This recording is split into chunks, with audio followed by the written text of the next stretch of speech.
महाराष्ट्राचे उपमुख्यमंत्री एकनाथ शिंदे हे आपल्या सर्व आमदारांसोबत आणि खासदारांसोबत कुंभमेळ्याला जाणार आहेत. नेमका हा प्लॅन काय आहे आणि याच्यातून नेमकं साध्य काय करायचं आहे हे जाणून घेऊ. आपल्यासोबत मनीषा कायंदे आहेत. खरं तर काही वर्षांपूर्वी म्हणजे सर्व आमदारांना घेऊन अयोध्येला गेले होते एकनाथ शिंदे. आता मात्र कुंभमेळ्याची वारी म्हणजे काय सांगायचंय काय? बघा, माननीय एकनाथजी शिंदे, शिवसेना मुळातच एक हिंदुत्ववादी पक्ष आहे, आपल्याला माहिती आहे.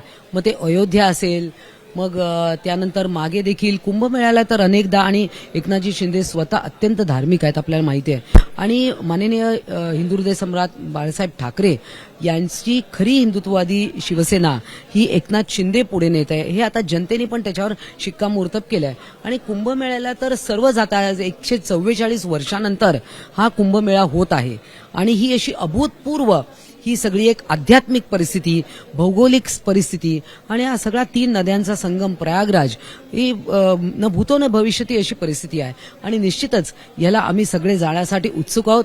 मान्य शिंदे साहेबांच्या नेतृत्वात आम्ही जाणार आहोत. कधी जाणार आहे, कसं शेड्यूल असणार आहे, कधी स्नान करणार आहात? आता जे ठरलंय की 19 तारखेला आम्ही जाऊ. पुढचं जसं शेड्यूल तयार होईल तसं ते प्रकाशित करण्यात येईल.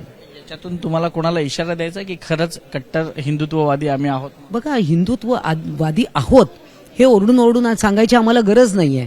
जे आता ज्यांनी हिंदुत्व सोडलंय त्यांना ते सांगावं असं वाटतं 4-4 वेळा.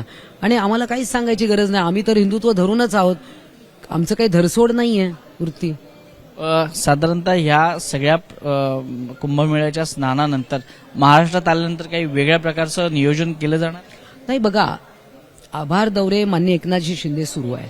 आमचं सदस्यता अभियान ते पण सुरू आहे. आणि हे पक्ष, बघा, प्रत्येक पक्ष आपापला पक्ष मजबूत करत असतं. लोकशाहीमध्ये कुठलाही पक्ष असो, लहान असो, मोठा असो, नॅशनल पार्टी असो, रिजनल पार्टी असो, आणि हे सगळे कार्यक्रम अविरत चालू असतात. त्यातलाच एक भाग आहे. खूप खूप धन्यवाद आमच्याशी बातचीत केल्याबद्दल. कॅमेरा पर्सन धर्मेंद्र पांडेसह वैभव परब, एबीपी माझा, मुंबई. एबीपी माझा, उघडा डोळे बघा नीट.